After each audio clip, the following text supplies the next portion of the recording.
খবর নিয়ে দেখুন, আজ ভারতবর্ষে একটা 3.5 বছরের শিশু কন্যাকে ধর্ষিতা হতে হয়, তখন আমাদের খারাপ লাগে না।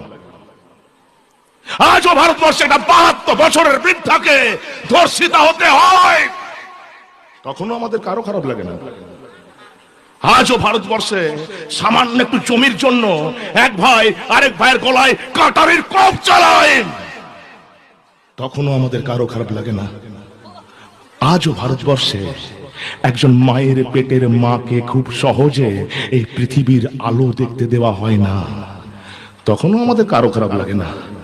খারাপ শুধু যাত্রা মঞ্চে লাগে, গালিগালাজ দিতে ইচ্ছা করে যাত্রা মঞ্চে, প্রতিবাদ করতে ইচ্ছা করে যাত্রা মঞ্চে।